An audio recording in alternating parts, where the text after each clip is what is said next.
ना आज के समय पूरी दुनिया में आप देखोगे ये न्यूज़ आग की तरह फैल रही है। Indian media, American media, European media, हर कोई इसको कवर कर रहा है कि फ्रांस ने एक अजीब सा ऑर्डर पास किया है अपने पूरे देश में। हर एक हॉस्पिटल को ये कह दिया है कि 2026 में एक बड़ी कॉन्फ्लिक्ट के लिए तैयार हो जाओ, अपनी फैसिलिटी को बढ़ाना स्टार्ट कर दो। आपके पास ऐसे प्रतिबंध होने चाहिए कि फ्रांस के सैनिक अगर आपके पास आते हैं चोटिल हालत में तो आप उनका इलाज कर सकें। ना सिर्फ फ्रांस के सैनिक, किसी फॉरेन कंट्री के सैनिक भी अगर आपके पास आते हैं ना तो उनके लिए आपको प्रिपेयर होना चाहिए बेसिकली बाय मार्च 2026।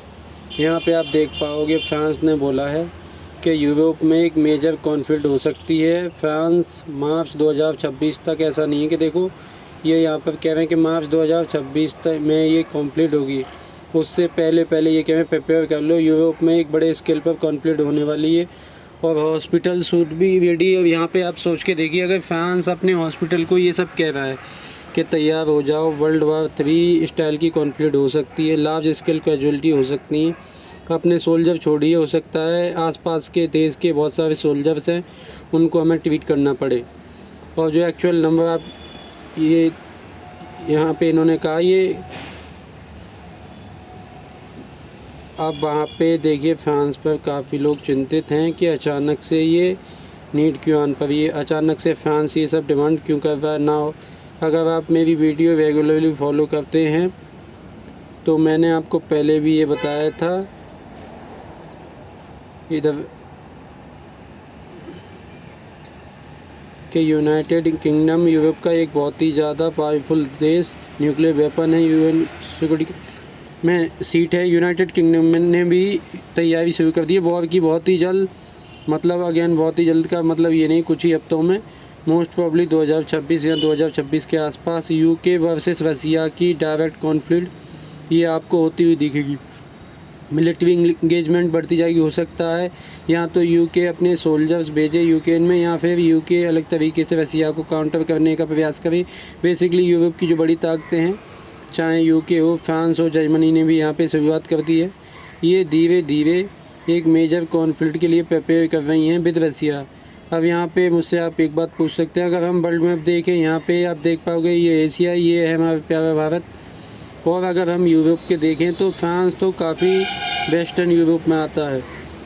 आप अगर कंट्रीज़ की लिस्ट देखो, यूक्रेन रसिया में बहुत चल रही है, पहले आता है पोलैंड, फिर बहुत सारे यहाँ पर कोई भी यूगोस्लाविया वाले देश यहाँ पे मिल जाएंगे आपको, फिर ऑस्ट्रिया आता है, जर्मनी है, स्विट्ज़रलैंड है, फिर जाके फ्रांस आता है। तो फ्रांस अपने हॉस्पिटल को क्यों कह रहा है कि तैयार हो जाओ, हो सकता है कि फॉरेन सोल्जर्स को आपको ट्रीट करना पड़े। देखिए अनुमान ये लगाया जा रहा है कि मोस्ट प्रॉब्ली पोलैंड या फिर एक और नेटो थे यहाँ पे हो सकता है, ये 3 देश हैं, ये सब कंट्री वॉर में उलझ सकते हैं रसिया के साथ 2026 तक। आपको याद होगा इमैनुअल मैक्रोन ने ये कहा था कि व्लादिमीर पुतिन एक ओगर की तरह जिसको कॉन्स्टेंटली डिवाइड करना होगा, उसको कॉन्स्टेंटली आगे ज़मीन कब्जानी होगी। तो फ्रांस परहैप्स ये मान के चल रहा है कि जब नेटो कंट्री के सोल्जर्स को अचानक से अटैक किया जाएगा तो उनके इलाज के लिए फ्रांस हॉस्पिटल को इलाज के लिए रेडी रहना चाहिए। जो इन लोगों को अपने हॉस्पिटल के लिए इंस्ट्रक्शन दिए हैं, जो फॉरेन सोल्जर हैं, अगर वो आपके पास आते हैं उनको भी ट्रीट करने के लिए आपके पास प्रॉपर इंतज़ाम होना चाहिए। मतलब काफ़ी बार आपके पास लैंग्वेज इंटरप्रेटर होनी चाहिए जो उन्हें समझा सकें कि आपका क्या इलाज हो रहा है और अब क्या प्रोसेस किया जाएगा। ये सारी चीज़ों के लिए फ्रांस प्रिपेयर कर रहा है और इंडिया के लिए ये बहुत ज़्यादा चिंता का विषय है। देखिए हम लोग ये चाहेंगे एज इंडियन हमारे लिए परफेक्ट रहेगा अगर रसिया यूक्रेन वॉर कल ही समाप्त हो जाए, कुछ ऐसा जादू हो जाए, मिरेकल हो जाए कि कल बस ये और समाप्त हो जाए, एवरीथिंग एंड। नहीं तो देखो जैसे जैसे यूरोप में अगर बाकी देश इन्वॉल्व होना शुरू हो जाते हैं इस वॉर में, तो मान लो जैसे जो भी बातचीत है रसिया और यूएस के बीच में अभी यूक्रेन की पीस डील को लेकर, ये टूट जाती है, जो काफ़ी हद तक टूट भी रही है। रिसेंटली स्कॉट बेसन से पूछा गया जो अलास्का में सबमिट किया, उसके बाद कैसी बातचीत चल रही है रसिया के साथ। उन्होंने कहा बातचीत अभी बहुत ज़्यादा स्लो पेज पर चल रही है, काफ़ी इशू को लेकर रसिया एग्री नहीं करते। और बहुत सारे जो थिंक टैंक हैं, वॉर टाइप थिंक टैंक हैं, जो यूक्रेन रसिया वॉर कहीं भी स्पीड वॉर कर सकती है इंटू नेटो रसिया वॉर। मैं ऑलरेडी देख रहा हूँ यूएसए में जो मेजर न्यूज आउटलेट हैं, जब रसिया अटैक करेगा नेटो को, एक वॉर होगी तो कितना खर्चा होगा इनके हिसाब से 1.5 ट्रिलियन डॉलर खर्च कितने होंगे ना। अगेन देखिए क्या है ये यहाँ पे बिल्कुल प्रिपरेशन चल रही है बात की, और यहाँ पे खर्चे बिल वगैरह सब कुछ डिक्लेरेशन हो रही है। अभी भी कंफर्म है नहीं कि सब जनरली यूरोपीय कंट्री और रसिया के बीच में एक स्मॉल यहाँ पे लार्ज स्केल वॉर हो सकती है, नहीं हो सकती, दी ऑल होप। मगर जियो पॉलिटिक में देखिए अगर कोई चीज़ होने के चांस 1-2% भी है ना, तो आप उसकी प्रिपरेशन करके चलते हैं। और ये जो यूरोपियन कंट्री है ये इतनी ज़्यादा ताकतवर बने ही इसलिए हैं because the always prepare advance. ये मैं कहूँगा थोड़ा सा ये साउथ ईस्ट एशियन कंट्री या साउथ एशियन कंट्री हम लोग वेट करते हैं, प्रॉब्लम जब तक नाक तक नहीं पहुँचती तब तक हम कुछ एक्शन लेते नहीं हैं।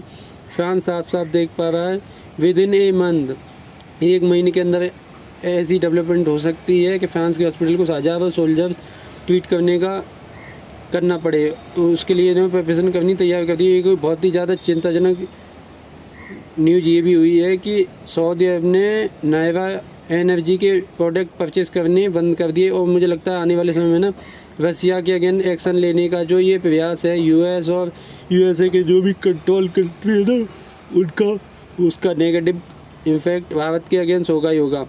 ये देख पाओगे कि सऊदी अरब और ईरान जो यूरोपियन यूनियन कंट्री हैं इन्होंने रिसेंटली आपको पता होगा नायरा एनर्जी की रिफाइनरी पर सैंक्शन लगा दी कि ये बोलकर इस रिफाइनरी में 49% समथिंग परसेंटेज स्टेक है रसिया गवर्नमेंट का, रशियन गवर्नमेंट की एक सरकारी कंपनी रोस्टेम का।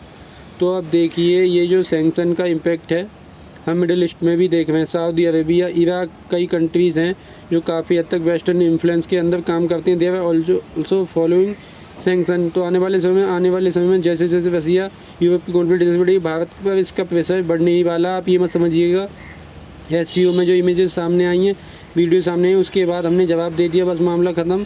The story had started. अभी इंडिया पे बहुत प्रेशर आएगा, यूरोपियन कंट्री से भी हो सकता है टैरिफ और सैंक्शन का भी प्रेशर आए कि आप रसिया से ऑयल परचेज़ करना बंद कर दीजिए, रसिया के साथ कमज़ोर कीजिए, क्योंकि Russia right now is becoming main enemy. तो आने वाला समय देखिए बहुत ही ज़्यादा टेस्टिंग होने वाला है, मेजर डेवलपमेंट होंगी, कुछ अपडेट होती हैं तो मैं आपके लिए अपडेटेड वीडियो लाता रहूँगा। इसी के साथ ये वीडियो का thank for watching measure the God watch over you.